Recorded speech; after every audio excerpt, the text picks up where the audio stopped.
So there are some sentences in this world that I never thought I'd be able to say, ever, not in my entire life. Obviously, the biggest one was, look at my wonderful hair, isn't it luscious and long? And the second was, John Cena is now a heel. Now that first one ain't ever gonna happen, but as for number two, we are living in the crazy times.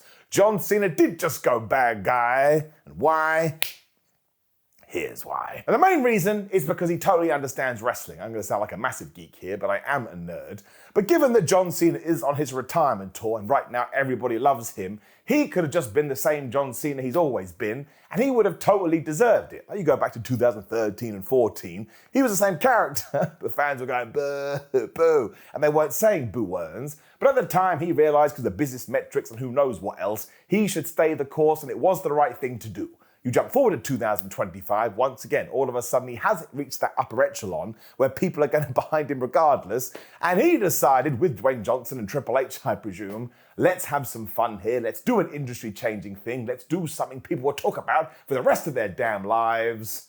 And he did indeed kick Cody Rhodes right in the penis. Now, it's just so damn good on so many levels. And the first of which is many people going, but what about the kids? Well, I don't want to, put a big stamp on what life is, but the people that grew up looking up to John Cena are now adults and they probably understand wrestling or have a better education what wrestling is, to the point they are probably losing their minds. They're like, oh my gosh, it happened too, because I'm sure they've read into the lore. And actually, in somewhat ironic fashion, the new John Cena, his kids will be looking up to, is Cody Rhodes. So John Cena doing this, and this has to have gone into their thinking, they're not idiots, they're smart people, is, well, actually, John, if you do this, when you do retire at the end of 2025, do you know who you're going to pass a lot of your babyface power on to? Cody Rhodes. And Cody Rhodes is already a massive babyface. Do you remember what he said at the Elimination Chamber when The Rock said, oh, give me your soul? He said, I'm sorry, my friend. My soul belongs to this ring and the fans. Only a few wrestlers can say that without coming across like a corny so-and-so. Cody Rhodes says it. I had tears in my eyes. I had feelings in my heart like, Cody, you are my best friend. He doesn't want to hear me say that because I sound like a loon. That is why it's so good and more than just, we're going to do it for the sake of doing it. Of course, we all love twists and we all love turns. But when you can jump into a story and all of a sudden see all this context, well, it just makes you want to do the dance of joy. And in the short term, look at what it gives us in WrestleMania 41. A bad guy, John Cena, with The Rock, it's a ludicrous sentence, teaming up to try and win John Cena's record-breaking 17th world title against Cody Rhodes, the brand new John Cena, and the biggest babyface in all of wrestling. When we sit down to watch that match, I mean, there's not really much else you could come up with. It would be a bigger main event, but also the jeopardy is going to be like the game show. We're not going to know what's going to happen, and if Cody Rhodes does lose, he's totally protected because he's going against two Hall of Famers and two legends, and if he does overcome the odds, well, once again, we're just going to love him even more and probably ask for his hand in marriage. It also just makes you want to tune into the TV. Like, I bet when we look at those press conference numbers after the Elimination Chamber, they'll be way higher than usual because people are like, what are you going to say, John? And he knew this too because he said nothing.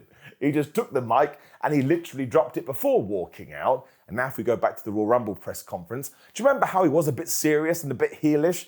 I actually think they may have been planning this for a long time, especially because at Bad Blood, The Rock walked out and he did something with his hands, and now you look at it, and again, this could be purely speculative, it does look like John Cena's hand signal. So ultimately, I don't care. Maybe they came up with it in February, maybe they came up with it in January 1942. All I care about is that it makes me want to watch WWE and it gets me excited about WrestleMania 41. And it also means when John Cena wraps up his career, he will have ticked every single box. And I can't remember if I've said this or not. I've made a lot of videos today. But it is a once-in-a-lifetime thing. Not like WrestleMania 28 when they lied to us. Once in a lifetime. And they did it again at WrestleMania 29.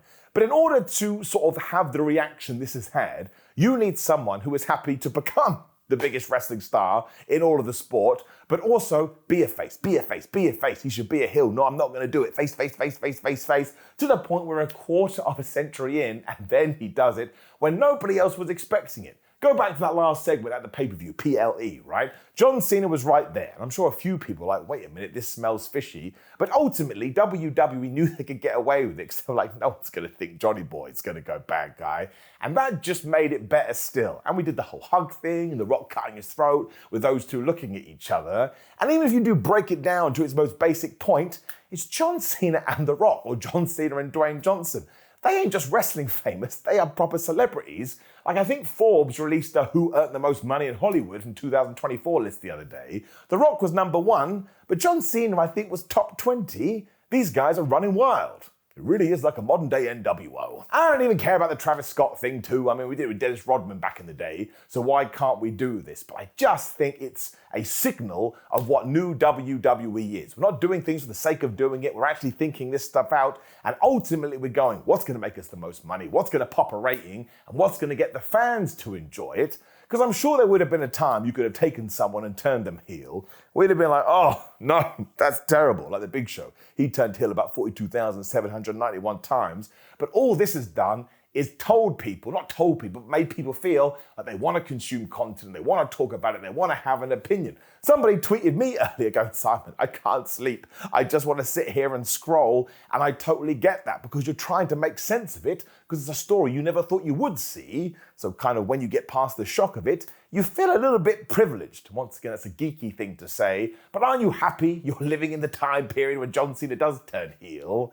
I'm sure it's the same for those that were watching in 1996. It also begs the question, what do we do in the long term? Because you have to figure Dwayne Johnson is going to be at WrestleMania 41 now, in John Cena's corner. But does that lead to a Roman Reigns Rock match down the line? Do we do Cody versus The Rock? Does Cody keep his championship? And also, given how WWE usually operates, eventually John Cena and The Rock have to split up. Are they going to have a match? Like, I doubt it. But if there is any kind of animosity, that's going to draw people in too. And it also means now we have to jump to December 2025. Because it seems very likely we will do one big pay-per-view PLE that does focuses on John Cena. And my prediction was throughout the month, he loses, he can't get that 17th world title. When you get to December and he finally does it, and we can all do the dance of joy. However, if he does win it at WrestleMania, you've got to rewrite the rulebook. And maybe, and this is why I think this could have been a long time coming, because John Cena is such a generous guy, and he always wants to give back to the business. Maybe his plan was, that sounds good,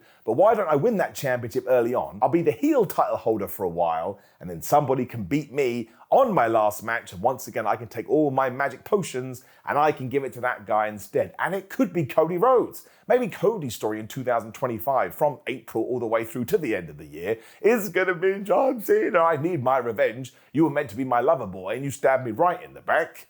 And you could do that, and then John Cena, obviously, once he has quote-unquote retired, will embrace Cody, be like, oh, I'm sorry too. And then, get classic John Cena, he has just given back. Go listen to any interview where he talks about this. He's always like, give back, I'll be with WWE forever. I just want to help wrestling.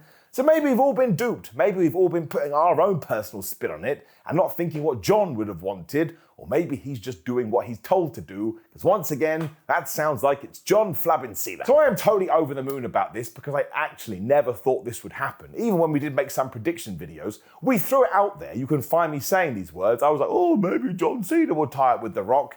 And what would I say 3 seconds afterwards? But that will probably never happen. Now, thank goodness I said probably, because I can live or die by that.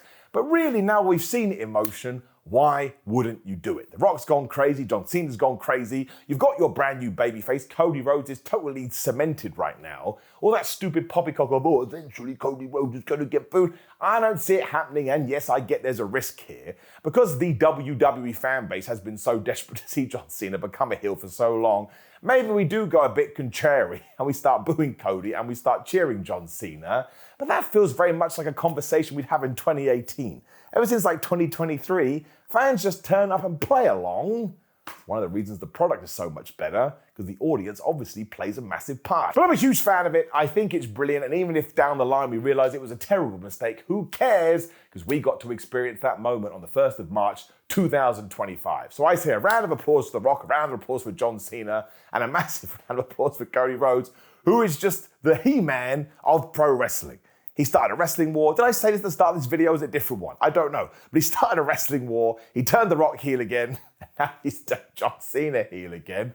He is just the best. And I will follow him until the end. Is that a lyric from his song, I Worship? No, it's not. We're going totally off the rails. I've made too many videos. So I'll just leave you with 3 simple words. That flubbing rule. Now, of course, please do leave me a comment below and let me know what you thought about the John Cena heel turn. Maybe you hated it. I'd love to hear from you. Like the video, share the video, and subscribe. Click the video on the screen for even more content, probably my ups and downs, so you can get my overall opinions on the show.